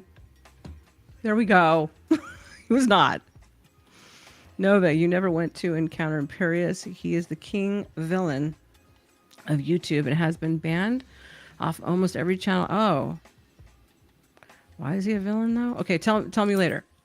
We're never going to get through this. The more sex a woman has, the less valuable they are. Yeah, I don't personally think that this level of adherence to these principles is normal by any means. I'm not even going to try and say that most guys who like the Red Pill or listen to the Red Pill take this off. It's getting hot in here with these damn lights. I think this is a bit much. But it is interesting to see that some people do take it this far. And it is quite interesting to see that some people are literally sticking to these principles and following them to a T, to the point where it's kind of not normal at all. Like, I just don't think that most people would think like this. And I don't think even people who are fans of the Red Pill, I don't think most of them get to this level. I could be wrong though, but I just don't think this is normal. Did you change that picture from the one that I thought you were a woman? Do you remember that? I thought you were a woman by that one picture. I was like, that's a semi-attractive woman right there. By that picture. Don't ever do that angle again. Okay. You were looking too cute for your own good. All right. There we go. And I do actually genuinely feel quite bad for this guy, because I can only imagine how maddening it must be to like be constantly dealing with that internal conflict. Because there's no way he can fully enjoy his relationship if this is the stuff that's going on in his head. Thank you, God. And I can only imagine like it must be so exhausting for his girlfriend to be in a relationship with him when this is the kind of stuff that he's thinking. Because it must be so difficult to be in a relationship with someone who's, in my personal opinion, dealing with some self-esteem issues. And I'm not saying that just because he has a problem with the fact that she's had six sexual partners, okay? Because I know there's gonna be some people in the comments who are like, Patient, so if a guy has an issue with how many sexual... That's not very many. Hey, what happened to QB? I should like message him, or I think I still have his phone number. I think. Is he in Mexico now? I don't know. Partners his girl has that gives himself, that means he's got self-esteem issues. No, that's not what I'm saying. I don't think there's anything wrong with caring about your partner's past or caring about their history when it comes to that kind of stuff. I think it's perfectly fine for both men and women to care about that, because everyone has their own personal preference in terms of what they would prefer when it comes to that. What I personally think is abnormal is this level of fixation. But at least this guy is trying to get help, even if it's on social media. You know, I guess it's a start. I would say he should maybe talk to someone who could actually help him in a more productive way. But, you know, it's a start. At least he acknowledges that these thoughts and these views are sabotaging him in ways, and he's trying to work through them. I think ultimately any ideology that encourages you to be wary of the opposite sex through using generalizations about the opposite sex is one that can lead to negative interactions with the opposite sex and can also make dating them pretty difficult. Both feminism and the Red Pill often have a habit of correctly diagnosing issues when it comes to the dynamics between men and women in society. However, when it comes to their solutions, I think sometimes they can fall off a bit, or sometimes they just don't have solutions. The amount of Red Pill content creators I've seen just pointing out a whole bunch of problems with not a single solution in sight is also an issue that I think comes with some of this stuff as well. Because I don't think anyone benefits from hearing all of the problems without any practical solutions, because this is what then causes people to just be wary. Here's the real problem. You're supposed to look at people as an individual. And if you're going to look at people as the problem, you're already self-sabotaging, okay? Has anybody ever thought that your perception is your reality? Yes. That's the current day. That's the current day psychological shit for as a man thinks, so is he. Did anybody know this? Yes. Your perception is your reality, and it's true. So if you're going to look at everybody and just constantly try to categorize their worth, you're already on the path for self-sabotage. Or that's truly your goal to begin with. What resources are you trying to extrapolate from people? So then you're not even entering into a relationship or looking for a man or a woman with any honesty. You're looking to get something, out of somebody. So. Because they just, all they know is all the issues and they don't actually have any way of like working with that. I also do wonder as well if the reason why we see a lot of people leaning towards ideologies and stuff like that to kind of help guide them through dating and relationships is because of the fact that a lot of people are children of divorce, single parents. You know, a lot of people have witnessed relationships break apart. Gosh, the last time I saw QB Milano he was so drunk. He was so drunk. I was worried about him. I started messaging him behind the scenes and I was like, you need to go to bed and stop right now. He won't remember any of this, but I was messaging him going, you need to go to bed like right now. And he's like, okay. And I'm like, okay, honey, where are you at? Did you make it into the bed? He's like, I'm going there now. And then he's like, and then I'm like, did you lock the door? Because you're in another country. Lock the fucking door. You made it. And that was like the last time, the second to third last time I talked to him. I liked QB. QB was cool. Oh, you got a Brazilian cute girl kissing you. Right on. I'm glad. I see mass identity crisis. Yes, very much so. Or they've witnessed their parents' relationships or marriages dissolve. And so maybe because because that stuff has become a lot more common and a lot more normal, and a lot of households are kind of in that situation, you know, like blended families, divorce, all these kind of things have become so commonplace now for many people, or just single parents in general. I do wonder if maybe that's made people a lot more interested in seeking out external sources for how to conduct relationships and how to interact with the opposite sex, because they probably never had examples of that in their own home, or they never had the lack of the human experience, the lack of the human connection. What did I start off by saying earlier? And in my series, I am covering it in the 2050, year 2050.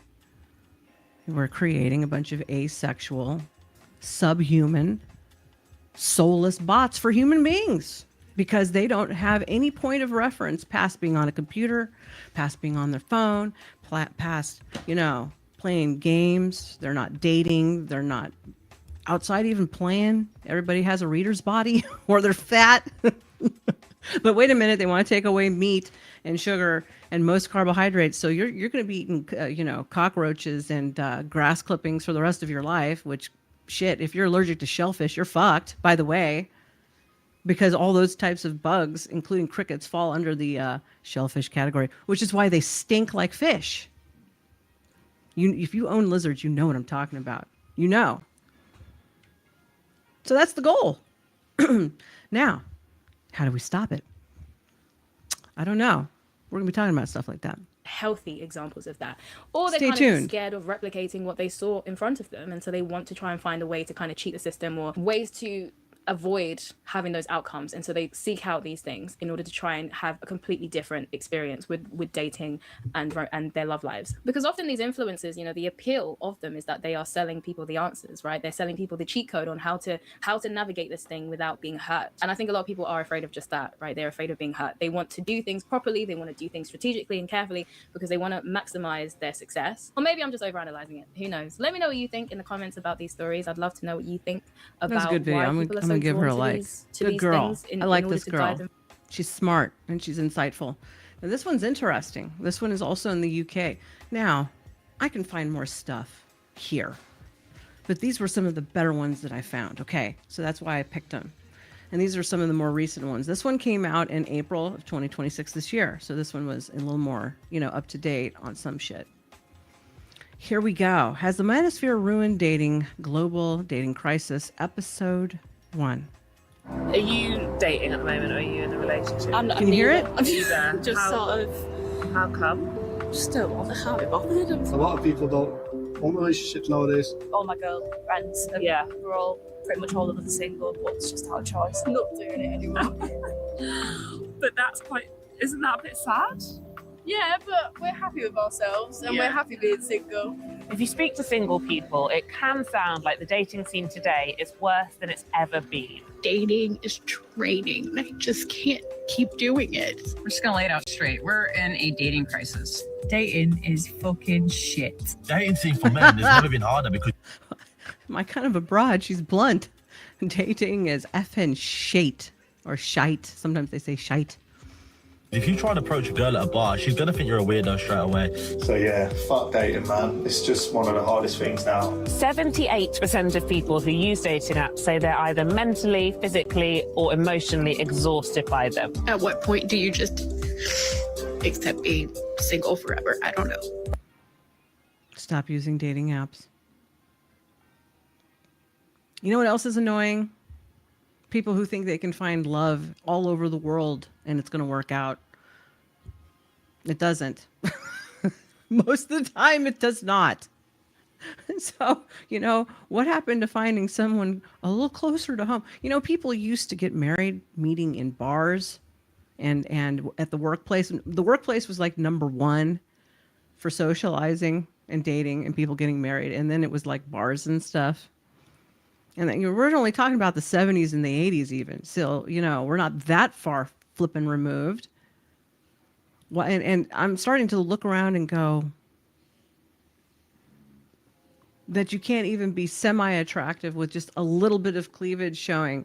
And that's even considered unacceptable and insulting to people's eyes. We are so far removed from any type of normalcy. The asylum is being ran by the patients. That's where we're at. And so if some of us who are still around don't stand up and start saying, "No, I ain't buying your shit," this whole thing's going down the toilet. But this isn't just an issue with the internet. Globally, the number of single people is on the rise. In this series, we're on a journey around the world to find... You know what, I'm going to look up. I forgot to look up something, so while this is playing, I'm going to look something up and see what it says to me. So hold on one second. Out what's gone wrong with dating. We are doing a video about why no one's dating anymore. Have you got any ideas? No, not yet. I'm in what's apparently the loneliest place in the most single city in the UK, the constituency of Vauxhall and Camberwell Green in London. I want to speak to people here and get their take on the dating scene today. I'm so tired of like men in their 30s on Hinge saying, still figuring out my dating goals. I was on a date last night actually, which probably didn't go as I wanted it to. You know how they talk about men being more lonely and single and all that jazz? Although we are all individually responsible for our happiness and our journey through this thing called the shithole, the shit show called life. Well, guess what? It's damn near even for both men and women in the single category. Here, look with me. For never married, the census reports 37.3% of men versus 31.6% of women age 15 plus have never been married. I mean, potato. And then I look over here and then it goes 34% and then 31%. Or then now we have another stat here. It says actually single age 18 through 29, 18 to 29, 63% of men and 34% of women. So that means a good amount of the working marriage and you should be having babies or at least start to be in the range of having babies. There's nothing's happening. 63% of men, 34% of women. And as things continue, we will be delving deeply into all of this stuff, okay? So stay tuned. I just didn't fancy him. Yeah. Do that. Oops! Shit, I didn't mean to do that. I try to be a better man. And get stuck in this conflict Hold on. of should I Where was work I? on myself or should I go Right out? there. There we go. Oops, sorry about that. Done. When am I done? Well, in that case, I'll never be done and growing. Never. Before dating, I try to be a better man. Like I try to be as economically stable. How old are you? 21. Wow. Yeah. So you're currently at 21 working on like becoming a better man before you date? Yeah, of course. Okay. Stability or something is what people are after, and then maybe like a lot of us aren't that stable. What does stability mean? Stability means having Yeah, a we're gonna be stable looking at those job and figures being, like, because someone who's gonna, this where they're gonna ties be every day of the week, into or people who have like specific goals. And this does tie into what I said earlier about 33% of males in the in the working age are not participating in society, meaning having a job even. So this all ties into that. So we will be getting into that probably in the next 2 episodes. I have Coco's coming up, the doctor's coming up. I'm going to be busy this weekend, and then I should be rolling it out again on Monday. But I have a whole lot of things changing, so yes, stay tuned. I'm hearing a lot about men's goals on this journey, making this. Like, it's not really something that you used to hear that much about. And it feels like suddenly everyone's got like goals and vision. The checkbox list is tiny. Like, I know when I've been in a really good relationship, like, you inspire each other You're to right. reach those goals together. Like, wouldn't that be so fun? Yeah, maybe it's just that they're literally not speaking to enough women, and they're getting just all their ideas about what women want from men and like stupid people on social media.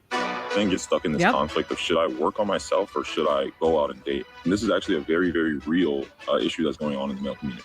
If you hate yourself right now because you're fat and broke, the last thing you should be doing, fellas, is looking to get into a relationship. You see all these, distractions. When I say distraction, I'm talking about goals. All these thoughts of, dating and that. Cut them off. When you worried about women, bro, what it do, it throw you off your grind, it throw you off your purpose. Make 6 figures per year, 35 or older, have 6 months to 1 year of savings, be in shape, and then have had sex with 15 women. And that's the point where you would say, okay, now it can be an intelligent decision to settle down with a woman. Yes. I'm surprised by how many young heterosexual men I've met who sign up to the idea that they need to improve before dating.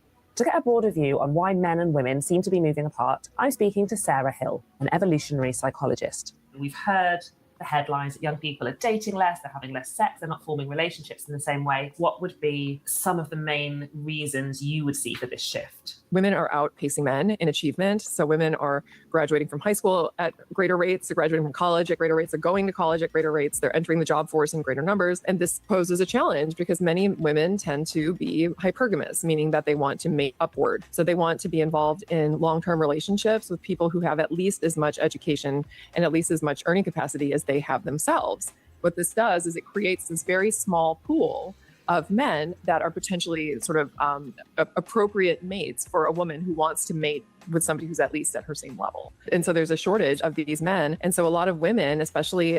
There's a shortage of these men. By definition, are even remotely dateable.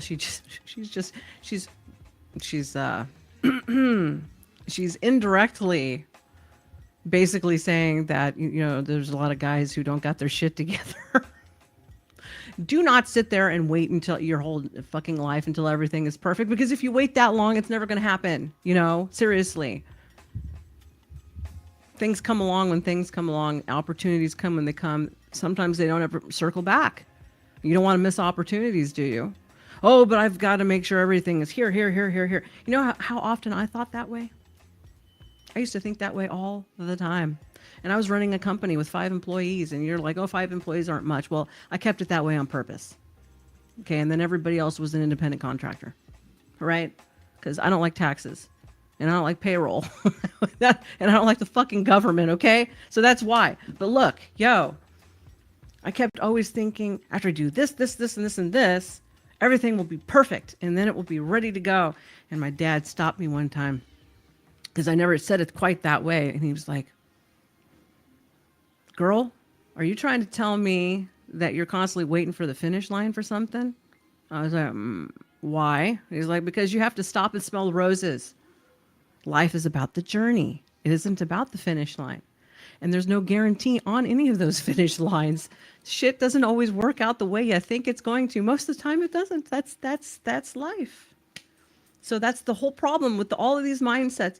Do this and it will answer all of your problems. Do that, and it will answer all of your problems. Certain religious denominations try to wrap that thought up and sell it to you also. It's not the truth at all. If anything, the truth is, once you actually do become saved, it gets hard. Shit gets thrown at you way worse. So, all you sinners out there, you want an easier road? Stick to your sin, I guess, because it gets way worse when you get saved. currently have a hold on the #1 position in foreclosures, evictions, car repos, small business bankruptcy, personal loans, default, school loan debt, and antidepressant use. That's correct, but that's also because more women are participating in society as more than 30% of the males are not. So those numbers are going to reflect that. Just like when there's more births and everybody comes up at the same time. Hi, Rachel Wilson, you lying sack of shit.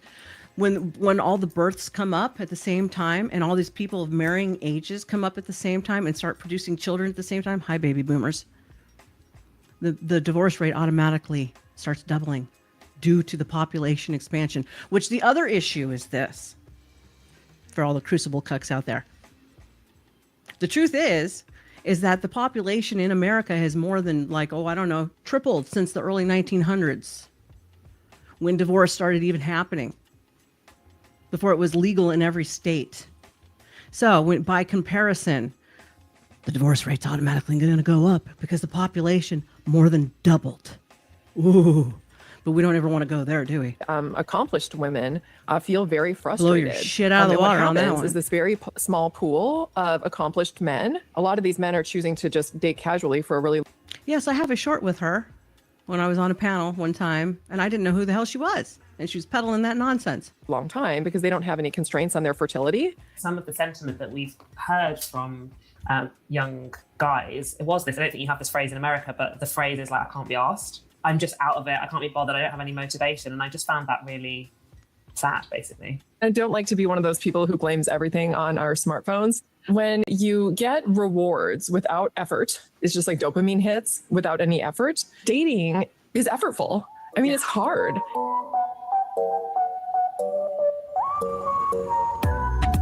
It's Friday night, I'm in Manchester, and I'm about to go to an elite speed dating event. It's literally called Elite Dating, and it's advertised by the organisers as dating for people with quote-unquote professional jobs. So I'm here to find out whether what the experts have told me is ringing true for these people. So this event is dating for professionals. Why was that something that you were attracted to? Because I don't want to go on a date with Bob. Let's see. What did you say, Sarcastic Saint? He says, well, she does believe she is the only expert on feminism. Well, we're all legends in our own minds, aren't we? Like, plain and simple. I don't want someone that hasn't got a job, that hasn't got a life, that hasn't got dreams and aspirations, or someone that has no money and is going to rely on me. Like, I want to go and build a life with someone that's on the same wavelength as me. Do you think that makes dating easier or harder? It's more of a niche pool. There's more single bums than there is single people with money and aspirations, because someone's already gone, you're great, I'm going to take you. Inside, we're not actually allowed to film the event for obvious reasons. Basically, it's a very classic speed dating event. Everybody's had a drink of Prosecco. They're about to sit down and spend 3 minutes all getting to know each other. So I'll report back. I can't explain why that was so intense. It was literally mental. How was tonight? It was okay, yeah. It was nice. What did you just say? You keep on being sarcastic, Nova, and you can have my ID. I am sarcastic just like that. Gibbs, baby, what are you doing? Manosphere ruined your relationship. Tisk, tisk. I'm always trying to ruin someone's life, if you know what I mean. Yes, you are. Yes, you are. And you might be, you're probably really good at it. And I got no ties to the Manosphere. He says, everyone go check out Admiral Gibbs. He's one of the smartest guys that I've come across in the entire YouTube land, and he's quick on his feet, and he's funny, and he has charisma. So go check out his political commentary and his humor, and you will not be regretting it. It's 2 people. Okay. So I guess 2 to 3 days, I'll find out. 2 out of... I think there was like 10 people. Yeah, well, that's all right. We're going out as a group now, so I mean, new friends. Yeah. Indeed. And the 2 that you picked going out for a drink? Yep.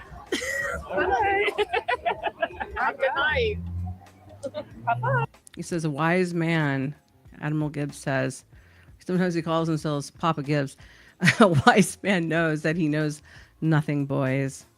That is the truth. That is the truth. Gibbs had a good time on Sarah's panel. Whoa, what did I miss? What did I miss? The whoopings. The whoopings got handed out in mass today. Right on. Kicked some ass and took some names, huh? See you later. Did you want to hand your sheet in, or? Oh, no, I didn't take any more. Oh, didn't you? Right, okay. Well, I'll let her. You still get to Right there. Subscribe to Admiral Gibbs, the new conservative voice coming up. Seriously? Right, okay. I'm being pure journalism. Right. But yeah. You'll still get to find out who's tipped you anyway. So. I don't think anyone would have tipped me because I told them I was a journalist. Oh, immediately. really? Yeah. Yeah, but did you tell them you were married? No. No, well then you might still have got some tips. Oh, there you go. It's good to have options.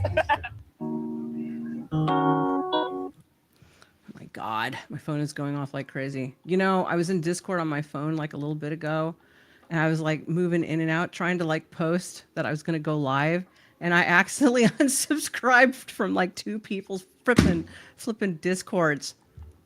Oops, it was an accident. It was my damn phone. I hit the wrong thing. So I'm coming back. I didn't do it on purpose. It's becoming clearer why the men I've spoken to in London feel the pressure they do.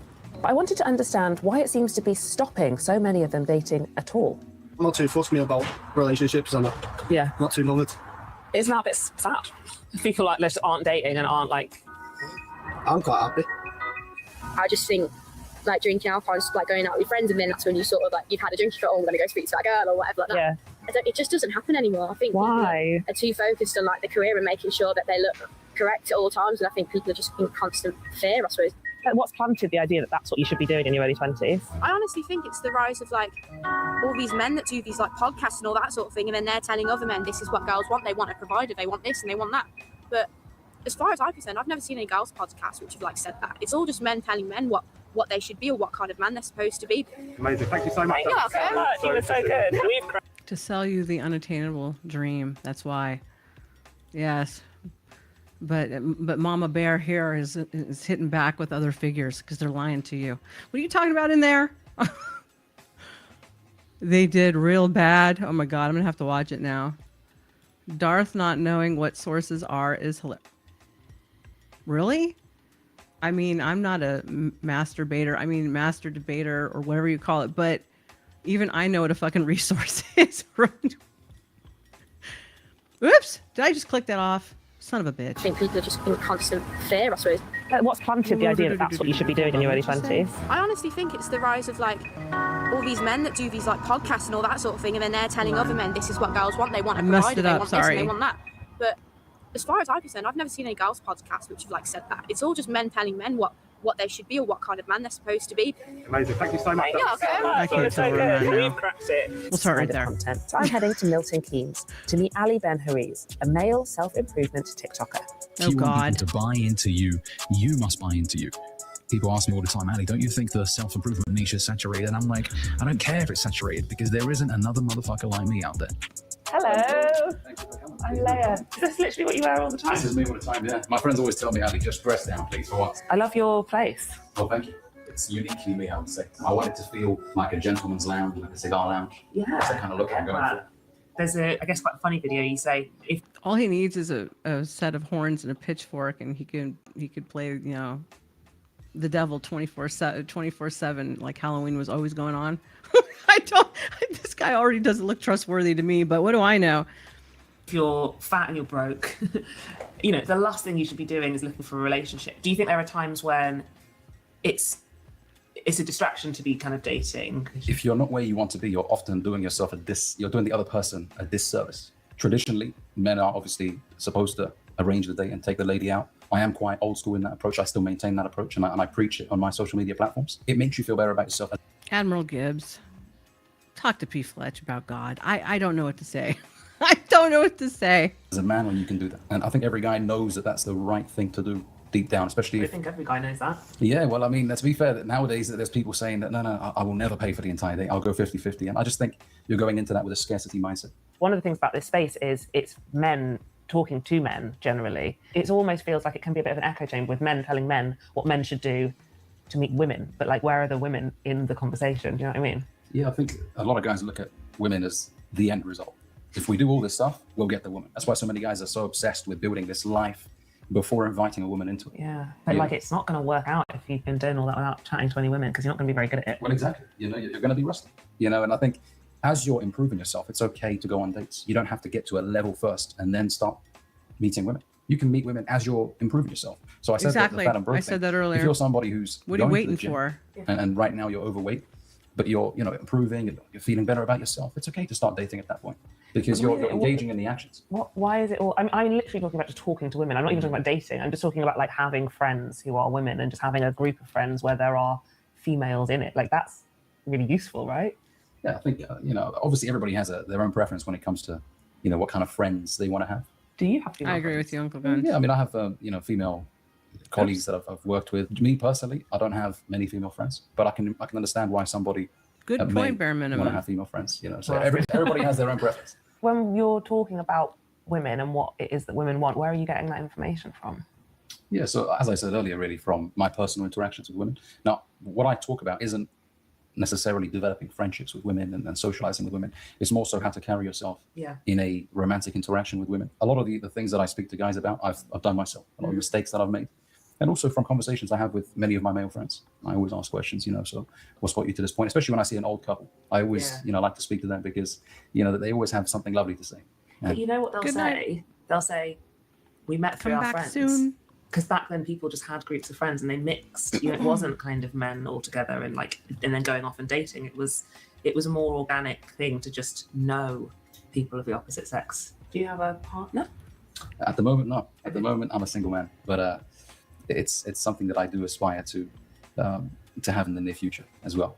All right. And gentlemen, See, I judged how he's looked. See, case in point, and I could correct myself. You see how this works? I'm sorry, sir, for judging you for having the little devil goatee and the hair and the. You just needed the pitchfork and the horns. That'd be funny though. Speaking to Ali made me wonder what it is that makes young men follow this kind of advice. And it reminded me of a conversation I'd had in Manchester. People are actually being less successful at meeting partners. Is there not a bit of an issue that people are hearing from influencers and social media what they think they need to do to find romantic partners, but the success rate is going down? People are thinking this is a normal thing. Yeah.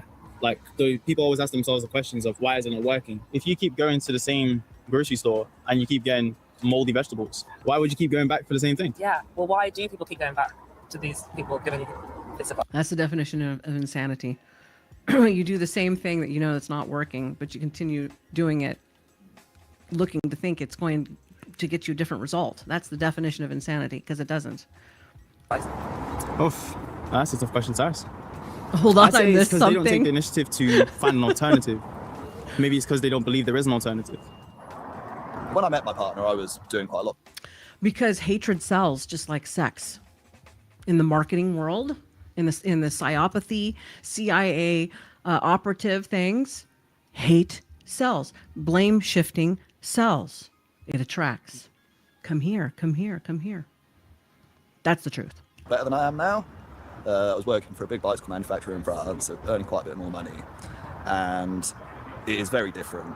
Now I'm working almost minimum wage in the Trafford Centre. Do you think it would have been different had you met now? Could well have been, yeah. I think I would have probably felt quite different about the situation, yeah. How do you mean? Probably just wouldn't have been so happy to sort of commit to anything in the way that we have done. I don't think it's bad for a guy to strive to want to do better or to want more. But at the same time, I don't think you want to wait your whole life, spend your whole life waiting for the beat to kick in. Do you know what I mean? It would be really sad if you get 50 and look around and you kind of done nothing with your life. He's so confused. Perfect. I will say this and only this, Paul. P. Fletch, listen. If you don't have free will and the choice to love or to hate something or to remove yourself from a situation, then the creator, it would be like having a father and you're not allowed to do anything that you want to do. That's why you have free will. You can choose to love him or you can choose to hate him. Okay? That is the absolute definition of love. To produce all of these children and still give them the choice to hate you or to love you. All right. Next thing. Manosphere men are increasingly getting divorced by their wives. And the irony is comical. Yes. Looks like the chickens are coming home to roost, and I don't think this is a good thing. So I'm not laughing. I don't wish demise upon people's lives. So don't get that twisted. I do not. But when we involve ourselves into toxic things, you're going to get yourself toxic results. So you involve yourself into something negative and you wish to force that on to other people around you. Well, you're going to get some kicking and screaming. Looks like the chickens are coming home to roost. Who would have thought that consuming Manosphere content would be detrimental to your love life? Like literally anyone who has ever been in a semi-functional relationship. Yet these Manosphere bros keep buying into the idea that their hyper-masculinity is the cheap code to attracting loyal, subservient women. Yes. In fact, all the more ironic by a recent New York Post expose revealing that many of them are getting divorced by their wives. Oh, but women are constantly filing and initiating divorce. Well, here's one reason why. Because those divorce stats don't necessarily always reflect what's going on in the relationship, because no-fault divorce makes it fucking easier. So why would you have to even bother? You just do it. The Manosphere bros keep buying into the idea that the hypermasculine. Okay, sorry, I read that already. Fact made all the more ironic by a recent. Oh, I read that too. Sorry. Oops. The report details divorce stories of 3 women: Anne, Rachel, 40, not a real name, and 34-year-old entrepreneur who wanted to remain anonymous due to an ongoing legal battle. All 3 married husbands who at first seemed great until they weren't. In Kim's case, it started off with a period of career uncertainty for her husband, which prompted a regular misogynistic comments about her appearance. What do the red pill guys do? You have too much cleavage. Or at least the weirder ones do that. Your hair. You shouldn't wear makeup. Get out of here. I'm going to wear lingerie too. Now what? And high heels. Ha! In your face. About her appearance and statements about how a woman's place is in the kitchen. Well, I'm okay with that. Coupled with reminders of how lucky she was to have him. Yes. He's the prize? Are you sure about that? Well, all the while Kim was working overtime to support him while he was in the medical school, an irony that seemed to evade him at the time. With Rachel, it was less about the outright misogyny. Rather, it was more about him being abusive. According to her, he was, sorry, my ears are bothering me. He was so controlling, I wasn't allowed in the kitchen. I also didn't do the laundry right, but he never did the dishes. That's weird. Wait, you weren't allowed in the kitchen. I also didn't do the laundry right. Okay, I think there's a typo in there. So, but basically you can't do shit right, okay? As with the 34-year-old entrepreneur, her story was even more harrowing. Not necessarily because her husband was abusive or misogynistic, but more in how the relationship came to its demise. She went through 10 years of blissful marriage with him, and then the shift in personality only becoming apparent last year after he experienced an identity crisis that drove him into a financial ruinous obsession with improving his status. Or investments in crypto. Yes, those aren't necessarily so good. And look, I have to pay for this. Wait, can I just get in there really quick? Hold on. Let's play part of this one. You know what? This one's funny. For the guy who seems to think that he's the prize. Let's watch while I fix this. Could you point me to the restroom? Yeah, it's just down the hallway and to the right. I'm gonna go first. Give me a beer. Women. Excuse me? I said women. What about us? Life is perspective and you don't have any. I don't know what you're talking about. I'm talking about your husband leaving you here at the bar to buy him a drink and do Kegel exercises while he goes and powders his nose. When it should be the other way. Nova, go get us a table. Nova, go take care of the bill collectors. Nova, go take care of this. Go take care of that. Why don't you take care of some? You take care of it. God, you know how annoying that was to wear the pants and to have to be the pussy at the same time. It's fucking annoying. Around. Why? Should it be the other way around? Because you have all the pussy and half the money. That's why. Never thought of it like that. Mm-hmm. It's perspective. Where's your man? He's Oh, on it won't our let me do porch it. waiting for me to get home. Why aren't you? Because I'm in a bad mood. I don't like to take those home. Where's my beer? Order your own fucking beer. And get me a skinny margarita with Tito's. Oh, that cheered me.